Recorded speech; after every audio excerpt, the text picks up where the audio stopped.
चॅनलवर तुमचं स्वागत आहे। मी अजय कुमार गोसावी।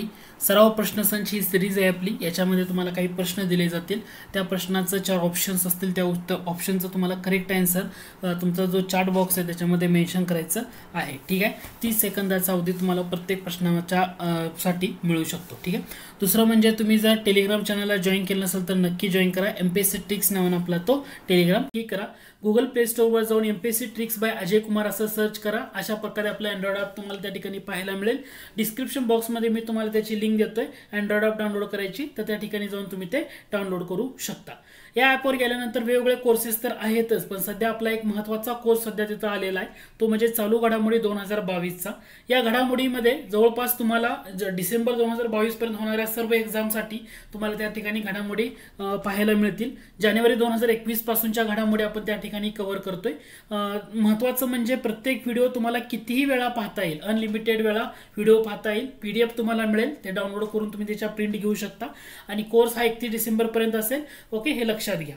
याच्यामध्ये कोर्स विकत घेण्या अगोदर तुम्हाला काय करायचं आहे किंवा 2022 मधल्या घडामोडी सध्या अपलोड केलेल्या आहेत महिन्या वाईज, जानेवारी, फेब्रुवारी, मार्च, एप्रिल, आता मे होतोय, मग त्यानंतर येणाऱ्या पुढच्या घडामोडी तिथं अपलोड होतील। 2021 मधल्या घडामोडी डिटेलमध्ये कव्हर आहेत। त्याचबरोबर तुम्हाला चालू घडामोडी ऑनलाईन टेस्ट सिरीज सुद्धा त्या ठिकाणी आपण कव्हर केलेली आहे। तर नक्की डाउनलोड करा आपला अँड्रॉइड ॲप, डिस्क्रिप्शन बॉक्समध्ये लिंक आहे, त्या लिंकवर जाऊन तुम्ही जॉईन करू शकता। तर आज आपण ऍक्च्युली आपलं जे लेक्चर आहे त्याला सुरुवात करूया। ठीक आहे, आपला आजचा पहिला प्रश्न आहे तो म्हणजे कॅबिनेट मिशन योजनेच्या निकषानुसार संविधान सभेची रचना करण्यात आली। खालील पर्यायामधून कोणतं विधान योग्य नाही ते ओळखायचं आहे। म्हणजे तुम्हाला 4 विधानं दिलीत आणि कोणतं योग्य नाही ते ओळखायचं आहे। पहिलं विधान आहे संविधान सभेत एकूण 389 सदस्य ठरविण्यात आले। दुसरं विधान आहे 1 लाख लोकसंख्येमागे एक प्रतिनिधी याप्रमाणे सदस्यांची निवड करण्यात आली। तिसरं विधान आहे संविधान सभेचे सदस्य जनतेमधून अप्रत्यक्षपणे निवडले गेले। आणि पुढचं विधान आहे वरीलपैकी कोणतंही नाही। दिलेल्या विधानामधून तुम्हाला अचूक उत्तर निवडायचं आहे। तुमचा टायमर सुरू होतोय लगेच। 30 सेकंदाचा वेळ आहे। कमेंट बॉक्समध्ये किंवा तुमचा जो चॅट बॉक्स असेल तुम्हाला तिथं, त्याच्यामध्ये तुम्ही उत्तर देऊ शकता। ठीक आहे, सिंपलचा प्रश्न आहे कॅबिनेट मिशन योजना। ठीक आहे, म्हणजे जेव्हा भारतामध्ये राजकीय पेच प्रसंग निर्माण झाला होता तो सोडवण्यासाठी ब्रिटनच्या पंतप्रधानांनी, म्हणजे ज्यावेळी लॉर्ड क्लेमंट होते, त्यांनी आपल्या मंत्रिमंडळातले 3 मंत्र्यांना पाठवलं होतं, sir Pethick Lawrence, sir Stafford Cripps, Albert Alexander. ठीक आहे, आणि त्या मंडळाला आपण कॅबिनेट मिशन म्हणतो। ओके, तर आता या प्रश्नाचं अचूक उत्तर जे आहे तर ते उत्तर येते पर्याय क्रमांक 2 बरोबर। बऱ्याच जणांनी उत्तर दिलंय, त्या पद्धतीने तुम्ही लक्षात घ्या। 1 लाख लोकसंख्येमागे एक प्रतिनिधी हा घटक येणार आहे का नाही। या ठिकाणी का बरं हे दुसरं विधान अयोग्य नाही, चुकीचं का आहे, कारण इथं 1 लाख आहे का नाही। 1 लाखच्या ऐवजी काय पाहिजे होतं, 10 लाख पाहिजे होतं। 1 लाखच्या ऐवजी काय पाहिजे होतं, 10 लाख। म्हणजे हे पहिलं विधान बरोबर आहे, म्हणजे हे विधान तुमचं चुकीचं ठरतं या एका महत्त्वाच्या घटनामुळे। ठीक आहे, तर हे तुम्हाला इम्पॉर्टंट घटक आहे। म्हणजे आता ब्रिटिश भारताचा जर विचार करा तर प्रांतामधले 292 प्रांताचे सदस्य, चीफ कमिशनर आयुक्तांचे 4 सदस्य, म्हणजे 4 प्रांत होते, म्हणजे दिल्ली, अजमेर, मारवाड, कुर्ग आणि बलुचिस्तान। ओके, दिल्ली, अजमेर, मारवाड, कुर्ग आणि बलुचिस्तान, आणि संस्थानिकांचे 93, असे मिळून 389 सदस्य होते।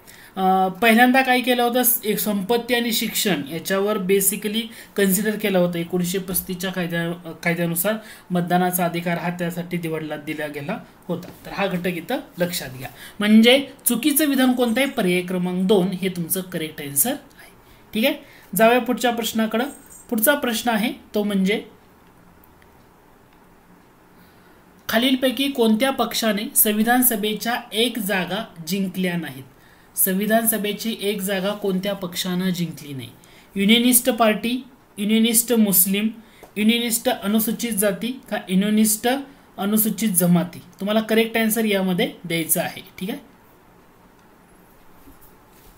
सिंपल आहे, संविधान सभेच्या 1 जागा जिंकल्या नाहीत कोणता पक्ष आहे।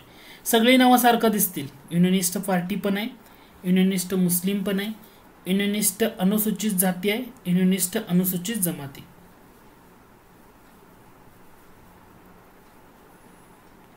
आय होप हा प्रश्न सिंपल होता। बऱ्याच जणांनी उत्तर यस, ओके, ठीक आहे, व्हेरी गुड। प्रश्न थोडासा अवघड नाही आहे, सिम्पलच आहे, फक्त तुम्हाला तो समजला पाहिजे होता. याचं जे करेक्ट आन्सर आहे, ओके, या प्रश्नाचं जे करेक्ट आन्सर आहे तर ते तुमचं करेक्ट आन्सर येतं युनिनिस्ट अनुसूचित जमाती. काय येतं? युनिनिस्ट अनुसूचित जमाती. हे इथं फक्त लक्षात घ्या, कारण युनिनिस्ट शेड्युल्ड कास्ट म्हणजे युनिनिस्ट पार्टी पण आहे, युनिनिस्ट मुस्लिम पण आहे. अनुसूचित जाती म्हणजे काय? शेड्युल्ड कास्ट म्हणजे युनिनिस्ट शेड्युल्ड कास्ट असे हे पक्ष आहेत की ज्यांनी जिंकले. तर तुम्हाला एक्सप्लेनेशन बघायचं झालं तर घटना समितीच्या ज्या निवडणुका झाल्या ते जुलै 1946 मध्ये. आपण अगोदरच्या प्रश्नामध्ये बघितलं होतं की एकूण जागा किती होत्या? 389. त्यातल्या 292 सदस्य ब्रिटिश प्रांताकडनं निवडले जाणार होते. 4 जे सदस्य आहेत तर ते चीफ कमिशनर प्रांताकडनं होते. चीफ कमिशनरचे प्रांत म्हणजे दिल्ली, अजमेर, मारवाड, कुर्ग आणि बलुचिस्तान. लक्षात आहे का? आणि 93 सदस्य संस्थानिकांचे म्हणजे 292 अधिक 4 296 अधिक 93 म्हणजे टोटल काय झाले? 296 अधिक 93 म्हणजे टोटल झाले 389 सदस्य. ठीक आहे. आता जिंकलेल्या जागा, ऍक्च्युली ज्या जागा झाल्या त्यामध्ये कोणी कोणी कशा जिंकल्या तर काँग्रेसनं 208 जागा जिंकल्या या सगळ्या जागापैकी. ठीक आहे. मुस्लिम लीगनं 73 जिंकल्या म्हणजे 208 आणि 73 281. ठीक आहे, 281. आणि ह्या 8 होत्या म्हणजे अपक्ष राहिलेल्या म्हणजे हे अधिक 8 करा म्हणजे टोटल 289 झाल्या. बरोबर. पण इथं काय झालं होतं? ह्या 292 सदस्य ब्रिटिश प्रांताखंड आणि 4 सदस्य चीफ कमिशनरचं. संस्थानिकांचे सदस्य भरले गेले नव्हते ना, ते तसंच राहिले होते किंवा ते निवडणुका झाल्या नव्हत्या म्हणजे 292 अधिक 4 296 म्हणजे 296 जागापैकी तुम्हाला 289 जागा ज्या आहेत म्हणजे काँग्रेस, मुस्लिम लीग आणि अपक्ष यांच्यामध्ये होत्या. म्हणजे इथं 7 जागा राहिल्या. 7 जागा ज्या होत्या ना तर प्रत्येकी एक पक्षाला एक जागा मिळाली होती. त्याच्यामध्ये युनिनिस्ट नावाचे 3 पक्ष होते. युनिनिस्ट पार्टी, युनिनिस्ट मुस्लिम, युनिनिस्ट अनुसूचित जाती म्हणजेच त्याला शेड्युल्ड कास्ट म्हणतो म्हणजे युनिनिस्ट शेड्युल्ड कास्ट. त्याच्यानंतर तुम्हाला या ठिकाणी महत्त्वाचं कृषिक प्रजा पक्ष, त्यानंतर शीख बिकर काँग्रेस, साम्यवादी आणि शेड्युल्ड कास्ट फेडरेशन किंवा त्याला अनुसूचित जाती फेडरेशन असेही म्हटलं जातं किंवा ह्याला तुम्ही लक्षात ठेवा scheduled caste federation, scheduled caste federation. अशा एकूण 7 पक्ष होते की ज्या 7 पक्षांना एक जागा याप्रमाणे मिळाल्या गेल्या होत्या. आता लक्षात आलंय का पॉईंट?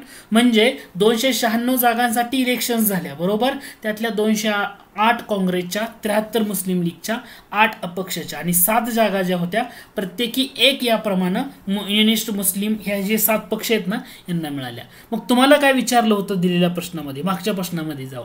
कोणत्या पक्षानं संविधान सभेच्या प्रत्येकी एक जागा जिंकल्या नाहीत? कोणी जिंकल्या नाहीत?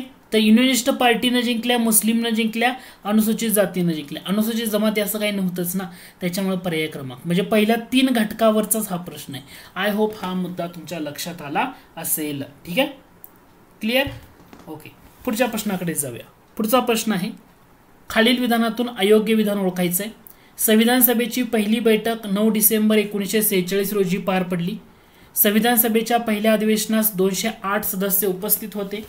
ही बैठक नवी दिल्लीतल्या सेंट्रल हॉल या ठिकाणी पार पडली. वरीलपैकी सर्व विधानं बरोबर आहेत. तुम्हाला काय करायचंय? कोणतं विधान बरोबर आहे किंवा कोणतं ह्यातून तुम्हाला काय करायचंय? अचूक उत्तर निवडायचंय. ठीक आहे, पोल तुमचा सुरू होतोय. 30 सेकंदाचा जाऊ द्या. 30 सेकंदापेक्षा जास्त पोल नसणार आहे, हे लक्षात घ्या. पॉइंट लक्षात येतोय का बघा? अयोग्य ओळखायला सांगितलंय, विचार करून उत्तर द्या. सॉरी,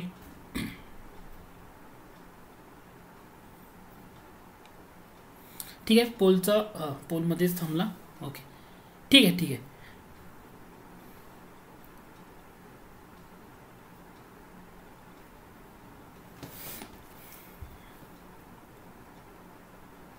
आय होप हा घटक तुमच्या लक्षात आला असेल. ठीक आहे, पोल मी थांबवतो. तुम्हाला उत्तर लक्षात आलंय का बघा? प्रश्न सिंपलच होता. 9 डिसेंबर 1946 संविधान सभेची पहिली बैठक. बरोबर आहे का? हो. पहिल्या अधिवेशनाला 208 सदस्य होते का? नाही. किती होते? 211 सदस्य होते. 208 नाही. त्यापैकी 207 सदस्यांनीच रजिस्टरवर सह्या केल्या होत्या. 207 सदस्यांनी काय केलं होतं? रजिस्टरवर सह्या केल्या होत्या. ही बैठक कुठं बाहेर पडली? नवी दिल्लीतलं सेंट्रल हॉल. बरोबर आहे. याच्यामुळे अयोग्य कोणता आहे? पर्याय क्रमांक 2 हे तुमचं अयोग्य आहे. म्हणजे संविधान सभेच्या पहिल्या अधिवेशनाला 211 सदस्य उपस्थित होते. 207 सदस्यांनी रजिस्टरवर सह्या केल्या. 9 महिलांचा सहभाग होता. आता लक्षात येते का घटक? सिंपलच आहे, फोकस करा. ठीक आहे, बरं जाऊया पुढच्या प्रश्नाकडे जाऊया. प्रश्न थोडासा मोठा आहे, विचार करून त्याचं नक्की उत्तर द्या. तुम्हाला 3 विधानं दिलीत आणि म्हटले कोणतं विधान योग्य आहे ते ओळखा. 11 डिसेंबर 1946 रोजी संविधान सभेचे हंगामी अध्यक्ष म्हणून सच्चिदानंद सिन्हा यांची निवड करण्यात आली. जे.बी. कृपलानी यांनी सच्चिदानंद सिन्हा यांना हंगामी अध्यक्ष म्हणून स्थानापन्न होण्यासाठी विनंती केली. फ्रान्स ज्येष्ठतेच्या पद्धतीनुसार त्यांची निवड करण्यात आली. तुम्हाला विचारले कोणतं योग्य आहे. फक्त 1-3, फक्त 2-3, फक्त 3 का वरीलपैकी कोणतेही चुकीचं नाही. योग्य विधान ओळखायचं आहे. पोल देतो.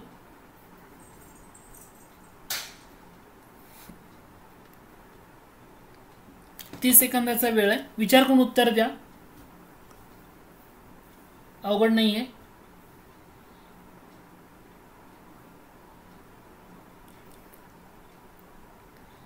टायमर सुरू आहे. 15 सेकंद झालेत. ठीक आहे. म्हणजे आयोग कशावर कन्फ्यूज करतं त्याचा एक बेस्ट एक्झाम्पल म्हणजे हा प्रश्न आहे. म्हणजे आयोगाचं ज्या ठिकाणी आयोगाने कन्फ्युजन केले त्याच्यासाठी असलेला. आय होप हे तुमच्या आता प्रश्न लक्षात आला असेल. बऱ्याच लोकांनी उत्तर द्या. ओके ठीक आहे. बऱ्याच लोकांनी उत्तर देण्याचा प्रयत्न पण केलाय. लक्षात घ्या, तुम्हाला योग्य विधान ओळखायला सांगितलं होतं. दिलंय काय, संविधान सभेचे हंगामी अध्यक्ष म्हटलं की आपल्याला एवढं डोळं झाकून माहीत असतं सच्चिदानंद सिन्हा संविधान सभेचे हंगामी अध्यक्ष म्हणून निवडण्यात आलं. पण हे 11 डिसेंबर आहे का, इथं लक्षात यायला पाहिजे तुमच्या. इथं विधान चुकीचं आहे ना. 9 डिसेंबरला सच्चिदानंद सिन्हा, 11 डिसेंबर आहे का, इथं 9 डिसेंबर पाहिजे होतं. 9 डिसेंबर 1946 रोजी संविधान सभेचे हंगामी अध्यक्ष म्हणून सच्चिदानंद सिन्हा यांची निवड करण्यात आली. म्हणजे पहिलं विधान चुकीचं आहे. जे.बी. कृपलानी यांनी स्थानापन्न होण्यासाठी सच्चिदानंद सिन्हा यांना विनंती केली, बरोबर आहे. आणि ज्येष्ठतेची पद्धत वापरली, पण कुठल्या, फ्रान्स देशाची. म्हणजे फ्रान्स देशाच्या ज्येष्ठतेच्या पद्धतीनुसार त्यांची निवड करण्यात आली. याचा अर्थ 2 आणि 3 बरोबर आहे. पहिलं विधान डेफिनेटली तुमचं काय आहे, चुकीचं आहे. आता हे तुमच्या लक्षात आलंय. मग आता जर तुम्हाला याचं एक्सप्लेनेशन बघायचं झालं तर तुम्हाला या 2-3 गोष्टी लक्षात घ्या. 9 डिसेंबर 1946 ही तारीख महत्वाची आहे. सच्चिदानंद सिन्हा संविधान सभेचे हंगामी अध्यक्ष निवडून आले. 11 डिसेंबर 1946 डॉक्टर राजेंद्र प्रसाद कायमस्वरूपी अध्यक्ष झाले. 9 डिसेंबर 11 डिसेंबर तारखामध्ये आयोगानं बऱ्याच वेळा कन्फ्युजन केलंय तुम्हाला, तर ह्या तारखामध्ये कन्फ्युजन होऊ द्यायचं नाही. आणि कायमस्वरूपी अध्यक्ष राजेंद्र प्रसाद. आणि त्याच दिवशी B.N. राव जे आहेत, म्हणजे ज्यांना आपण कायदेशीर सल्लागार म्हणतो, त्यांची निवड करण्यात आली होती. आणि जसं 9 डिसेंबर 11 डिसेंबर तसं 13 डिसेंबर 1946 पंडित जवाहरलाल नेहरू यांनी काय केला होता, उद्दिष्टांचा ठराव मांडलेला होता. म्हणजे हा पण पॉईंट तुम्हाला त्या ठिकाणी लक्षात घेणं महत्त्वाचं आहे. आय होप हे लक्षात येतंय. ठीक आहे. जाऊया पुढच्या प्रश्नाकडे. ठीक आहे. पुढचा प्रश्न आहे, सिम्पल्स आहे. 9 डिसेंबर 1946 रोजी संविधान सभेच्या पहिल्या बैठकीत खालीलपैकी कोणाची संविधान सभेचे हंगामी उपाध्यक्ष म्हणून निवड करण्यात आली. तुम्हाला विचारले हंगामी उपाध्यक्ष म्हणून संविधान सभेचं कोणाची निवड करण्यात आलेली होती. Harendra Kumar Mukherjee, Frank Anthony, doctor Rajendra Prasad, J B. Kripalani. Comment बॉक्समध्ये तुम्हाला त्या ठिकाणी उत्तर द्यायचं आहे. ठीक आहे.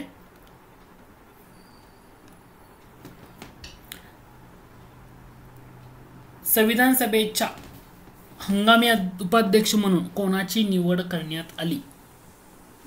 15 सेकंद 20 सेकंद सफिशियंट आहे आय थिंक तुम्हाला या प्रश्नाचं उत्तर द्यायला. ठीक आहे. सिंपलसा प्रश्न आहे. ओके ठीक आहे. बऱ्याच लोकांनी ट्राय केले. पार्टिसिपेट करत चला. ओके. तर सिंपलचा प्रश्न होता. तुम्हाला विचारलं होतं संविधान सभेच्या हंगामी उपाध्यक्षपदी कोणाची निवड करण्यात आली. उत्तर काय, फ्रँक अँथनी. म्हणजे झालं होतं काय की जे हंगामी अध्यक्ष होते, हंगामी अध्यक्षांचं नाव होतं सच्चिदानंद सिन्हा. ठीक आहे.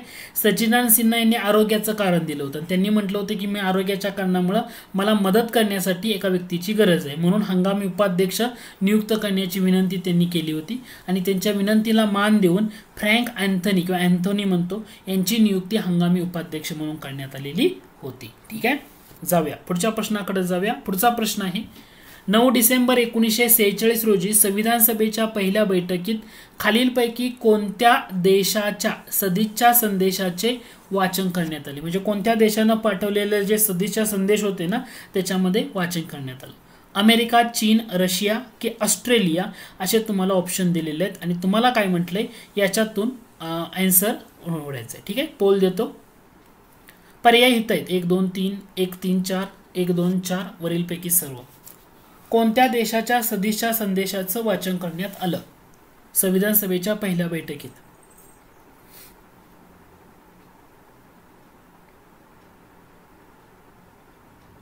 ठीक आहे, सिंपलचा प्रश्न आहे, उत्तर द्या चॅट बॉक्समध्ये. ओके ठीक आहे, टायमर सेट केला होता आपण 30 सेकंदाचा. लक्षात येत आहे का? 9 डिसेंबर 1946 संविधान सभेची पहिली बैठक आणि कोणत्या देशाच्या सदिच्छा संदेशाचं वाचन करण्यात आलं?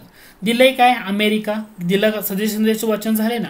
अमेरिका आहे, चीन आहे, ऑस्ट्रेलिया. रशियाचा येतो का? नाही.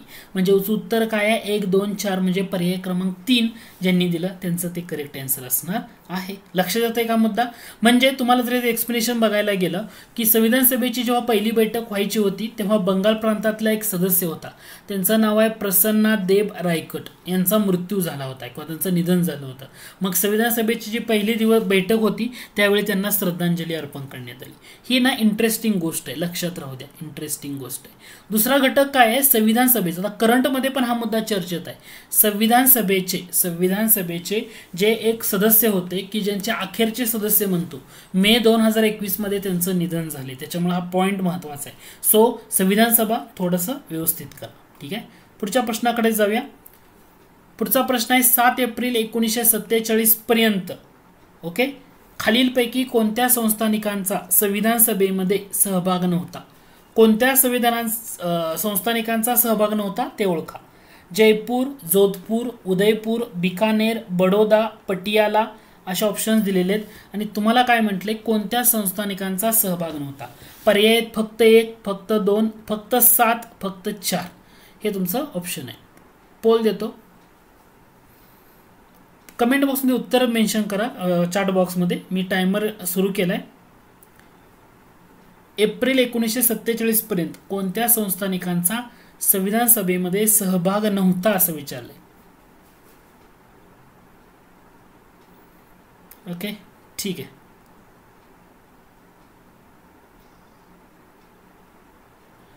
ओके, या प्रश्नाचं जर तुम्ही करेक्ट आन्सर बघितलं तर त्याचं करेक्ट आन्सर येतं ते म्हणजे पर्याय क्रमांक 2 बरोबर. म्हणजे पर्याय क्रमांक हा जो आहे या ठिकाणी जोधपूर येणार नाही.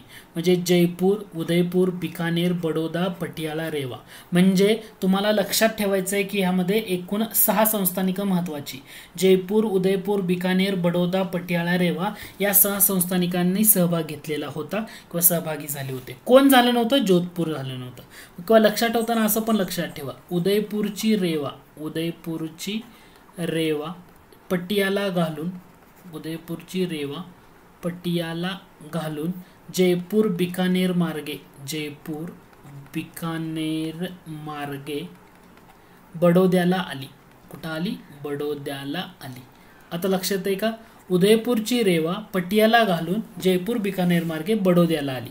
म्हणजे इथं तुमचे सगळे घटक होतं. जयपूर, उदयपूर, बिकानेर, बडोदा, पटियाला, रेवा हे सगळे घटक तुमचे इथं क्लिअर होतील. हे एवढं लक्षात घ्या. ठीक आहे, म्हणजे जोधपूर येणार नाही. पुढच्या प्रश्नाकडे जाऊया. ठीक आहे, खालील विधानातून अयोग्य विधान ओळखा असं म्हटले. 22 जानेवारी 1947 रोजी संविधान सभेने भारताचा राष्ट्रध्वज स्वीकृत केला. मे 1949 मध्ये भारताच्या राष्ट्रकुलाच्या सदस्यत्वाला अनुमोदन दिले. 24 जानेवारी 1950 रोजी राष्ट्रगीत, राष्ट्रगान स्वीकारले. वरीलपैकी कोणतेही नाही असे ऑप्शन्स आहेत. तुम्हाला करेक्ट आन्सर द्यायचं आहे. ठीक आहे, टायमर सुरू होईल. अयोग्य विधान ओळखायचं आहे. तुम्हाला 4 विधानं दिलीत आणि कोणतं विधान अयोग्य आहे ना ते ओळखायचं आहे. सिंपलचा प्रश्न आहे.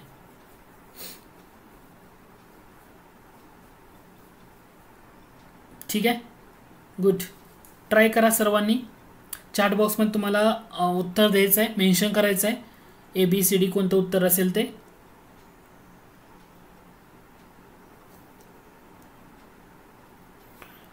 ठीक आहे, प्रश्न होता सिंपल, बऱ्याच लोकांना उत्तर देता आलं नाही. 22 जानेवारी 1947 आहे काही तारीख. आपल्याला राष्ट्रध्वज स्वीकृत केला. भारताचा राष्ट्रध्वज केव्हा स्वीकृत केला? 22 जुलै 1947. जानेवारी आहे का? नाही. याचा अर्थ पहिलं विधान चुकीचं आहे, म्हणजे पर्याय क्रमांक 1 हे तुमचं करेक्ट आन्सर आहे. मे 1949 मध्ये राष्ट्रकुलाच्या सदस्यत्वाला अनुमोदन दिलं, बरोबर आहे. 24 जानेवारी 1950 राष्ट्रगीत राष्ट्रगान स्वीकारलं. मग 22 जानेवारी 1947 काय आहे? 22 जानेवारी 1947 जो पंडित नेहरूंनी मांडलेला उद्दिष्टांचा ठराव होता ना, तो स्वीकृत करण्यात आला. पंडित नेहरूंनी उद्दिष्टांचा ठराव कधी मांडला होता? 13 डिसेंबर 1946 मांडला. स्वीकृत कधी झाला? 22 जानेवारी 1947 तो संमत करण्यात आला. म्हणजे 22 जानेवारी 1947 आणि 22 जुलै 1947 याच्यामध्ये आता गफलत होईल का? नाही. राष्ट्रध्वज म्हटलं 22 जुलै 1947 हे तुमचं काय असणार आहे? करेक्ट आन्सर असणार आहे. ठीक आहे. पुढच्या प्रश्नाकडे जाऊया. पुढचा प्रश्न आहे 22 जुलै 1947. ठीक आहे. संविधान सभेने 26 जानेवारी 1950 ते मार्च 1952 पर्यंत कायदेमंडळ म्हणून कार्य केले. कायदेमंडळाचे अध्यक्ष म्हणून खालीलपैकी कोण काम बघत होतं? कायदेमंडळाचे अध्यक्ष म्हणून कोण काम बघत होतं?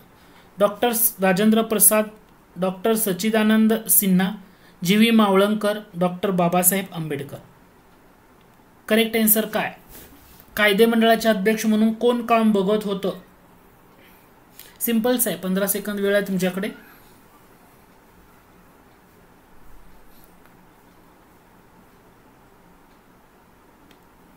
ठीक आहे. सिंपलचा प्रश्न होता. याचा जे करेक्ट आन्सर आहे तर ते आहे जी.व्ही. मावळंकर, कायदेमंडळाचे अध्यक्ष. मग जी.व्ही. मावळंकर यांची कायदेमंडळाचे अध्यक्ष म्हणून केव्हा निवड झाली? 17 नोव्हेंबर 1947. तुम्हाला इथं तारीख फक्त लक्षात घ्यायची. येस, 17 नोव्हेंबर 1947 रोजी जी.व्ही. मावळंकर यांची कायदेमंडळाचे अध्यक्ष म्हणून निवड झालेली होती. हे महत्वाचं आहे. ठीक आहे. Yes, clear. ओके. पुढचा प्रश्न आहे 29 ऑगस्ट 1947 या दिवशी मसुदा समितीची स्थापना झाली. खालीलपैकी कोणती व्यक्ती या समितीची सदस्य नव्हती? J B. Kripalani, N. Gopalaswami Ayyangar, Alladi Krishnaswami Iyer, doctor K M. Munshi. आणि तुम्हाला या प्रश्नाचं करेक्ट आन्सर द्यायचं आहे. वेळ आहे 15 सेकंदाचा. लक्षात घ्या, 15 ते 20 सेकंद देतो. मसुदा समितीची जी स्थापना झाली, कोणती व्यक्ती या मसुदा समितीची सदस्य नव्हती?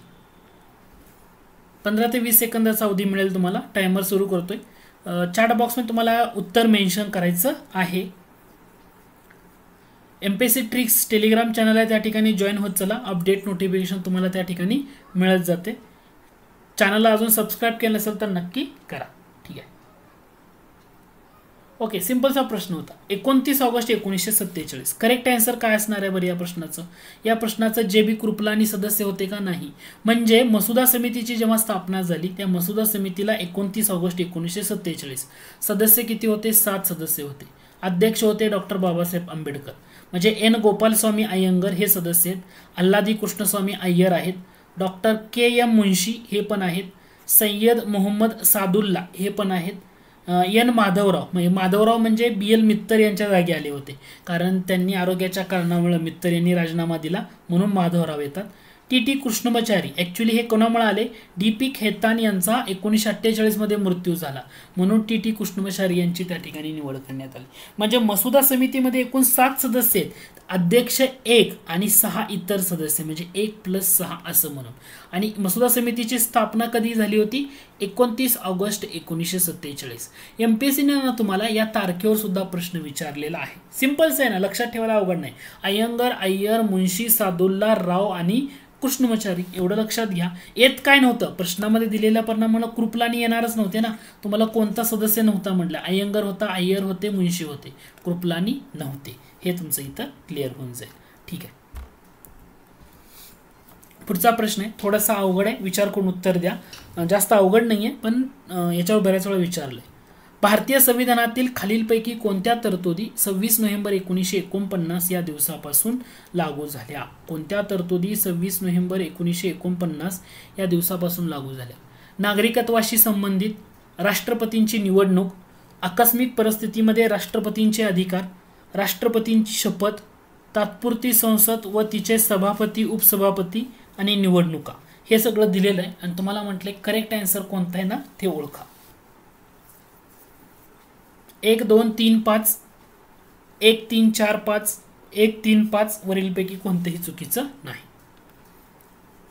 26 नोव्हेंबर 1949 या दिवसापासून कोणत्या तरतुदी लागू झाल्या?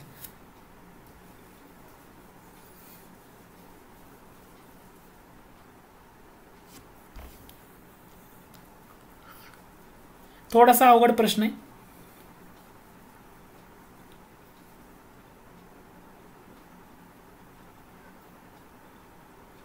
ठीक आहे, वेळ थोडासा दिलाय मी.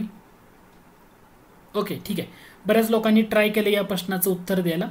ठीक आहे, तुम्हाला काय म्हणतंय 26 नोव्हेंबर 1949 या दिवसापासून कोणत्या तरतुदी लागू झाल्या? नागरिकत्वाशी संबंधित म्हणजे भारतीय राज्यघटनेतलं आर्टिकल 5 to 9 5 ते 9 नागरिकत्वाशी संबंधित आहे, लागू झालं. राष्ट्रपतींची निवडणूक हे येतं का यामध्ये? नाही. राष्ट्रपतींची शपथ 60 हे सुद्धा लागू झालं होतं, म्हणजे हे डेफिनेटली आहे. आकस्मिक परिस्थितीमध्ये राष्ट्रपतींचे अधिकार म्हणजे 91, 92, 93 हा जो घटक आहे 391, 92 आणि 393 इतर तरतुदीमधला हा पण लागू झाला.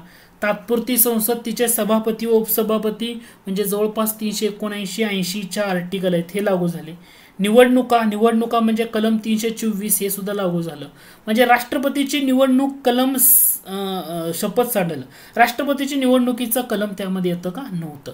म्हणून याचं उत्तर आहे 1, 3, 4, 5 बरोबर. पण इथं प्रश्न चुकीचा आहे. का चुकीचं आहे? इथं तुम्हाला 6 पण दिले, पण ठीक आहे, तुम्हाला ऑप्शनपैकी तुम्ही जर निवडलं तर इथं तुम्हाला 6 पण घ्या, इथं पण 6 घ्या किंवा इथं पण 6 घ्या. लक्षात येते का मुद्दा? प्रश्न काय आहे किंवा तो घटक काय आहे तुम्हाला तो लक्षात आला पाहिजे. कारण 2 चुकीचे म्हणजे 2 तुम्हाला इलिमिनेट करता आला पाहिजे. दुसरी गोष्ट 4 बरोबर आहे, 4 उत्तर देता आलं पाहिजे, म्हणजे हे उत्तर आहे. म्हणजे तुम्हाला या पॉईंटमध्ये काय लक्षात घ्यायचं आहे बघा, भारतीय संविधानाचं कलम 394 या 394 नुसार 26 नोव्हेंबर 1949 या दिवशी खालील तरतुदी लागू झाल्या होत्या. नागरिकत्वाशी संबंधित आपल्याला 5 to 11 माहित आहेत, परंतु 5 ते 9 ह्या नागरिकत्वाच्या संबंधित तरतुदी 26 नोव्हेंबर 1949 ला लागू झाल्या.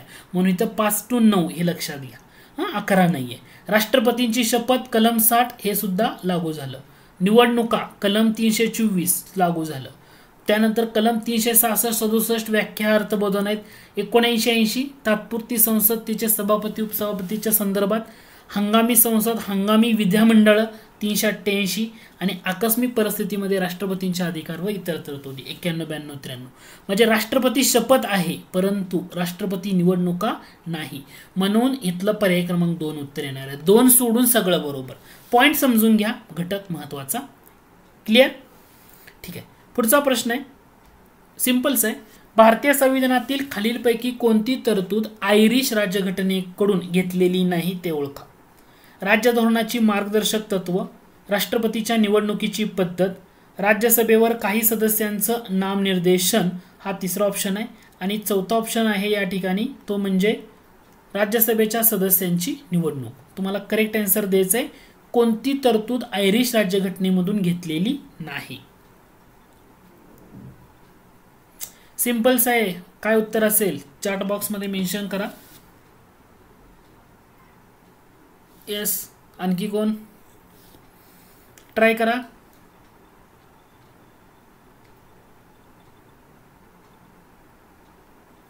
ठीक आहे. हा म्हणजे ना तुमचं कन्फ्युजन ज्या घटकावर होतं त्या घटकाचा हा महत्वाचा प्रश्न आहे. कन्फ्युजन जिथं तुम्हाला होऊ शकतं. आता राज्यसभेच्या सदस्यांची निवडणूक हे काय आपण आयरिश राज्यघटनेमधून घेतलं का? नाही. राज्यसभेच्या सदस्यांची निवडणूक असू द्या किंवा घटना दुरुस्ती पद्धत असू द्या, घटना दुरुस्ती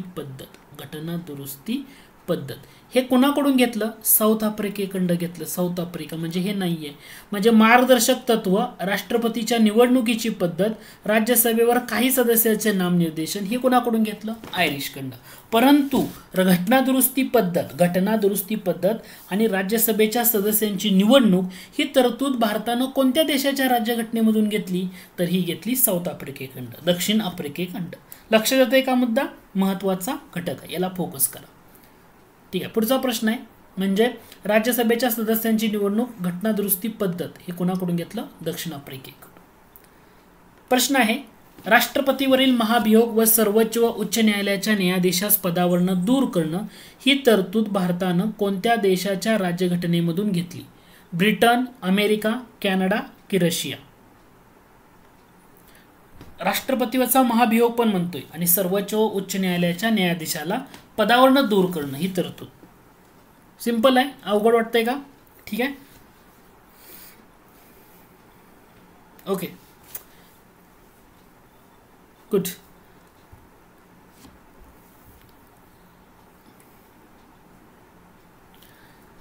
सिंपलचा घटक होता ब्रिटन, अमेरिका, कॅनडा की रशिया. याचं जे करेक्ट आन्सर जर तुम्ही बघितलं तर या प्रश्नाचं करेक्ट आन्सर येतं ते म्हणजे पर्याय क्रमांक 2, अमेरिकेची राज्यघटना. अमेरिकेच्या राज्यघटनेमध्ये. ठीक आहे, अमेरिकेच्या राज्यघटनेत तुम्हाला समजा असा प्रश्न विचारला, उपराष्ट्रपती हे पद कोणत्या देशाच्या राज्यघटनेमधून हे तरतूद घेण्यात आली? उपराष्ट्रपती म्हटलं अमेरिका, उत्तर काय असलं पाहिजे? अमेरिका. किंवा शेषाधिकार केंद्राकडे असणं, शेषाधिकार हे केंद्राकडे असणं कुणाकडून घेतलं? भारतानं. ओके, किंवा बरेच घटक आहेत असं तुम्हाला विचारलं, कॅनडा येणार आहे की त्या घटकाला किंवा त्या मुद्द्याला तुम्ही थोडंसं फोकस करा. पुढचा प्रश्न आहे, सिंपलचा घटक आहे, न्याय व्यवस्था ही तरतूद भारतानं कोणत्या देशाच्या राज्यघटनेमधून घेतली? अमेरिका, ब्रिटन, कॅनडा की भारतीय शासन कायदा 1935? तुम्हाला सिंपलचा घटक दिलाय, न्याय व्यवस्था ही तरतूद कोणत्या देशाच्या राज्यघटनेमधून भारतानं घेतलं किंवा कोणत्या देशात किंवा कायद्यामधून घेतलं असं म्हटलेलं आहे. न्याय व्यवस्था काय उत्तर असेल बरं? अजून कोण? सिंपलचा आहे, न्याय व्यवस्था विचारले तुम्हाला. आता इथे तुम्ही थोडंसं कन्फ्युजन होईल तुमचं. ठीक आहे, बऱ्याच लोकांचं. तुम्हाला न्याय व्यवस्था विचारले. आता या ठिकाणी तुम्हाला या मुद्द्याला मी परत एकदा घेऊन जातो. ठीक आहे, या मुद्द्याला मी परत एकदा सांगतो. न्याय व्यवस्था म्हटले, तुम्हाला न्याय व्यवस्थेचं स्वातंत्र्य किंवा न्यायिक पुनर्विलोकन म्हटलंय का? न्याय व्यवस्था म्हणजे भारतीय शासन कायदा. जर तुम्हाला न्याय व्यवस्थेचे स्वातंत्र्य असा शब्द दिला किंवा न्यायिक पुनर्विलोकन दिलं तर तुमचं उत्तर अमेरिका उत्तर येणार आहे, अमेरिकेकडं घेतलं. पण तुम्हाला नुसतं न्याय व्यवस्था म्हटलं तर हे भारत शासनचा कायदा 1935 म्हणजे संघराज्य योजना, लोकसेवा आयोग, राज्यपाल पद, प्रशासकीय तपशील, आणीबाणी विषयक तरतुदी हे आपण 1935च्या कायद्यातून घेतलंय.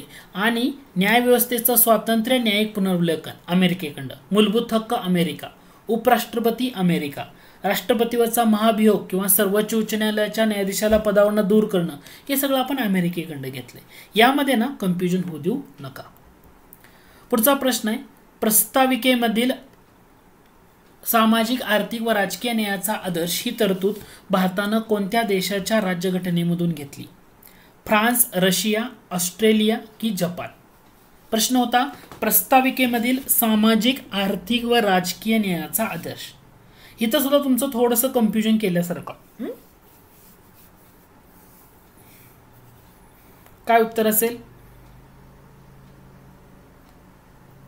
ठीक आहे, प्रस्ताविक म्हणजे आपला सरनामा, प्रिम्बल. ओके,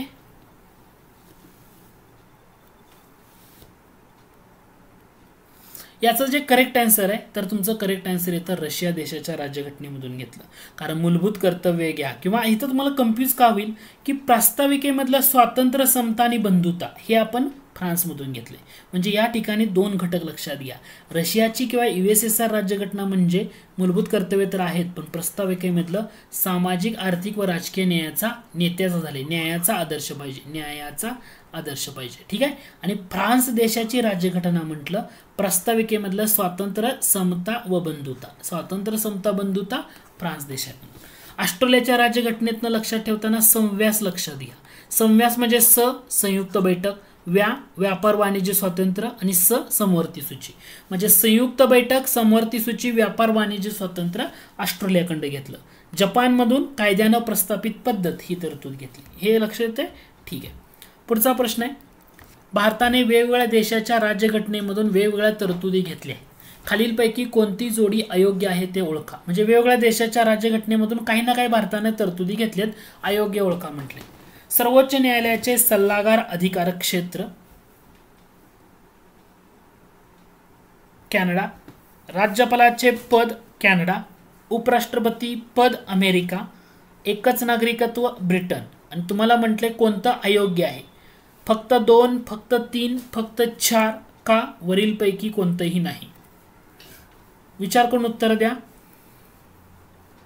भारतानं वेगवेगळ्या देशाच्या राज्यघटनेमधून वेगवेगळ्या तरतुदी घेतल्यात आणि कोणती जोडी अयोग्य आहे ना ते तुम्हाला त्यामध्ये ओळखायचं आहे. अयोग्य जोडी ओळखायची, जास्त अवघड नाहीये.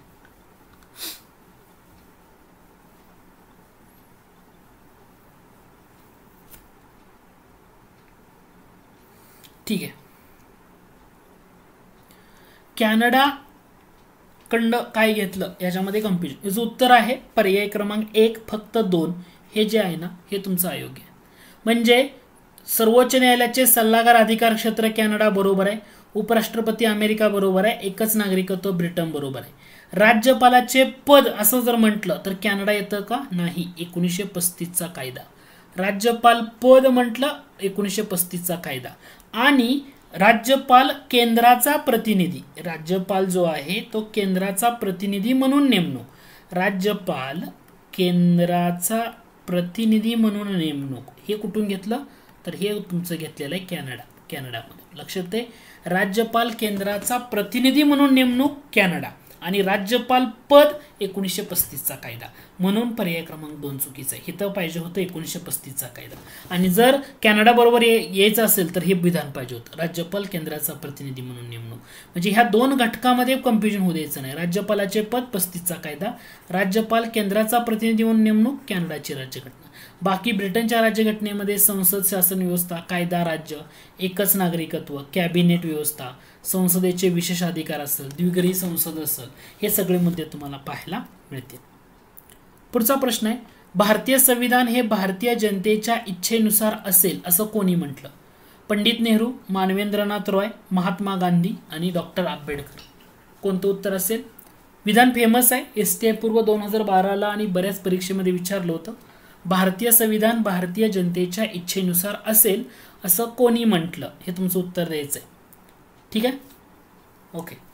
या प्रश्नाचं जर तुम्ही अचूक उत्तर बघितलं तर याचं करेक्ट आन्सर येतं महात्मा गांधी. हे करेक्ट आन्सर आहे. काय आहे? महात्मा गांधी. सिंपल संविधान होतं. पुढचा प्रश्न आहे, तुम्हाला 4 जोड्या दिलेत आणि कोणती जोडी चुकीची आहे ते ओळखा. संघ शक्ती समिती म्हणजे युनियन पॉवर कमिटी म्हणतो आणि तुम्हाला त्या ठिकाणी दिले पंडित जवाहरलाल नेहरू अध्यक्ष म्हणून. प्रक्रिया नियम समिती म्हणजे committee on the rules of procedure Sardar Vallabhbhai Patel. प्रांतीय संविधान समिती म्हणजे provisional constitutional committee Sardar Vallabhbhai Patel. आणि चौथा दिलंय संघीय संविधान समिती म्हणजे union constitution committee. Okay, Pandit Jawaharlal Nehru. आणि तुम्हाला काय म्हटलंय, खालीलपैकी कोणती जोडी चुकीची आहे ते ओळखा. तुमचा पोल सुरू होतोय आता. विचार करून उत्तर द्या.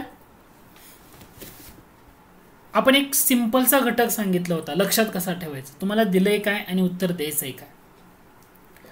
कमिटी आहेत आपल्या संविधान सभेमध्ये असलेल्या आणि त्या कमिटीचे अध्यक्ष असा घटक आहे. लक्षात येतोय का? ओके,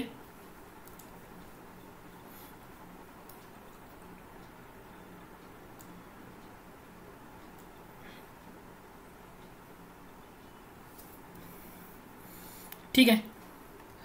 ओके, संघाचे नेहरू, प्रांताचे पटेल. आपण काय लक्षात ठेवलं होतं? संघ दिलं नेहरू आणि प्रांत दिलं तर पटेल. संघ म्हणतोय म्हणजे नेहरू बरोबर आहे, प्रांत म्हणतोय पटेल आहेत सरदार पटेल बरोबर आहे, संघ म्हणतोय म्हणजे नेहरू बरोबर आहे. तिन्ही विधानं बरोबर आहे, तिन्ही जोड्या. चुकीची काय आहे? पर्याय क्रमांक 2. कारण प्रक्रिया नियम समिती सरदार वल्लभभाई पटेल येतच नाही. प्रक्रिया नियम समिती म्हणजे committee on the rules of procedure म्हणतो किंवा नियम समिती असणारी 15 सदस्यीय समिती होती. डॉक्टर राजेंद्र प्रसाद त्याचे काय होते? अध्यक्ष होते. डॉक्टर राजेंद्र प्रसाद या समितीचे अध्यक्ष होते. पर्याय क्रमांक 2 असणार आहे. म्हणजे तुम्हाला काय लक्षात ठेवायचं आहे? डॉक्टर राजेंद्र प्रसाद अध्यक्ष असलेल्या महत्त्वाच्या समित्या कोणत्या? प्रक्रिया नियम समिती म्हणजे committee on the rules of procedure 15 सदस्यीय समिती होती. सुकाणू समिती म्हणजे त्याला संचालक समिती स्टिअरिंग कमिटी म्हणतो, याचे सुद्धा अध्यक्ष डॉक्टर राजेंद्र प्रसाद होते. वित्त आणि स्टाफ समिती फायनान्स अँड स्टाफ कमिटी 9 सदस्य होती. 9 मध्ये एकमेव महिला होत्या राजकुमारी अमृत कौर. त्याचे सुद्धा अध्यक्ष डॉक्टर राजेंद्र प्रसाद होते. आणि राष्ट्रध्वजावरील ततर समिती म्हणजे ad hoc committee on the national flag की जो 22 जुलै 1947 रोजी या राष्ट्रध्वज स्वीकृत झाला, याचे सुद्धा अध्यक्ष कोण होते? डॉक्टर राजेंद्र प्रसाद होते. म्हणजे दिलेल्या पर्यायामधून तुम्हाला लक्षात आलं का? प्रक्रिया नियम समिती राजेंद्र प्रसाद पाहिजे, सरदार वल्लभभाई पटेल येत नाहीत, म्हणून पर्याय क्रमांक 2 ही जोडी तुमची चुकीची आहे. ठीक आहे. पुढचा प्रश्न आहे सिंपलसा प्रश्न. मूलभूत हक्क उपसमितीचे उपाध्यक्ष कोण होते? उपसमिती म्हटले या, त्याचे उपाध्यक्ष कोण होते? तुम्हाला ऑप्शन दिलेत. S.C. मुखर्जी, सरदार पटेल, J.B. कृपलानी, गोपीनाथ बारडोलोई. सांगा उत्तर याचं काय असेल? सिंपलसा घटक आहे. ठीक आहे. ओके, जास्त वेळ न घेता आपण याचा पुढे जाऊया. सिंपलचा घटक असल्यामुळे J.B. कृपलानी. तुम्हाला उपसमिती म्हटले. मुख्य समिती जी होती सरदार पटेल अध्यक्ष होते. म्हणजे समजा मला असं म्हटलं असतं मूलभूत हक्क, अल्पसंख्याक हक्क, आदिवासी आणि वगळलेल्या भागासाठीची जी समिती होती सरदार पटेल होते. आणि या समितीला वेगवेगळ्या उपसमित्या होत्या. म्हणजे उपसमित्यामध्ये मूलभूत हक्क म्हटलं J.B. कृपलानी, अल्पसंख्याक हक्क म्हटलं H.C. मुखर्जी, ईशान्य सीमा प्रांतातील आदिवासी भाग किंवा आसाममधील वगळलेला भाग गोपीनाथ बारडोलोई, आणि आसाम व्यतिरिक्त म्हणजे आसाम सोडून वगळलेल्या व अंशतः वगळलेल्या भागासाठी ठक्कर समिती होती. म्हणजे घटक लक्षात आला का तुम्हाला? प्रश्न उच्चारला होता मूलभूत हक्क उपसमितीचे अध्यक्ष कोण? उपसमिती म्हणजे J.B. कृपलानी. S.C. मुखर्जी जर दिलं असतं तर हे अल्पसंख्याक हक्क उपसमिती होती. अल्पसंख्याक हक्क उपसमितीचे अध्यक्ष कोण? हे मूलभूत हक्क उपसमिती J.B. कृपलानी. लक्षात येते का? मूलभूत हक्क उपसमिती J.B. कृपलानी, अल्पसंख्याक हक्क उपसमिती S.C. मुखर्जी. लक्षात ठेवा. आणि मेन कमिटी अध्यक्ष होते सरदार पटेल. ह्या उपसमिती आहेत सगळ्या. ओके, याच्यावर कन्फ्युजन होऊ देऊ नका. ठीक आहे. पुढच्या प्रश्नाकडे जाऊया. आजचा शेवटचा प्रश्न. राज्यांसाठी समिती म्हणजे राज्यांशी समझोता करणारी समिती state committee for negotiations with the state, या समितीचे अध्यक्ष कोण होते? सरदार पटेल, पंडित जवाहरलाल नेहरू, डॉक्टर राजेंद्र प्रसाद की डॉक्टर बाबासाहेब आंबेडकर?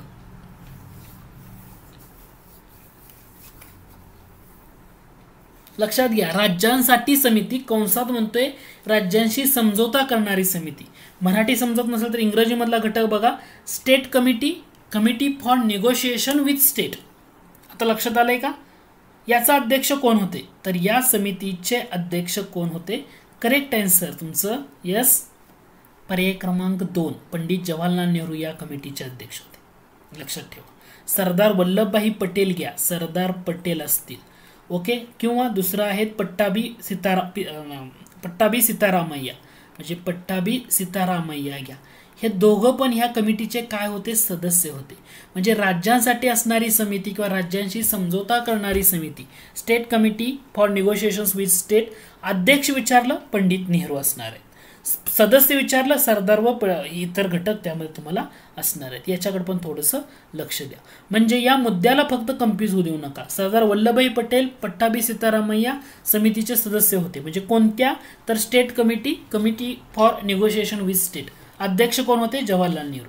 पट्टाभी सीतारामय्या कोणत्या समितीचे अध्यक्ष होते असं विचारलं? हाऊस कमिटी किंवा त्याला सभागृह समिती म्हणतो, त्याचे अध्यक्ष होते. मग इतर समित्यामध्ये जर बघितलं, अधिकारपत्र समिती अल्लादी कृष्णस्वामी अय्यर आहेत, order of business committee K.M. Munshi आहेत, किंवा घटना समितीचे जे कामकाज आहे त्या कामकाजाची समिती G.V. मावळंकर, हे सुद्धा सदस्य तुम्हाला पाहायला मिळतील. म्हणजे तुम्हाला प्रश्न कसे विचारले जाऊ द्या, पण तुमचा अभ्यास त्या पद्धतीने असला पाहिजे किंवा तुम्ही त्याच्यावर थोडंसं फोकस करा. ठीक आहे. आणि लाईव्ह असा कन्सेप्ट घेतोय आपण, 30 सेकंदाचा वेळ देतोय टायमर लावून, आणि तुम्हाला त्या चॅट बॉक्समध्ये उत्तर मेन्शन करायचं आहे. तर आय होप हे सेशन तुम्हाला आवडलं असेल. जर आवडलं असेल तर जरूर लाईक करा. अजूनही तुम्ही माझ्या चॅनलला सबस्क्राईब केलं नसेल तर नक्की करा, आणि जास्तीत जास्त तुमच्या मित्रांना शेअर करा. दररोज संध्याकाळी 8 वाजता आपलं हे लाईव्ह लेक्चर होईल. तुम्ही नक्की अटेंड करा आणि तुमच्या मित्रांना पण सांगा. ठीक आहे. थँक्यू.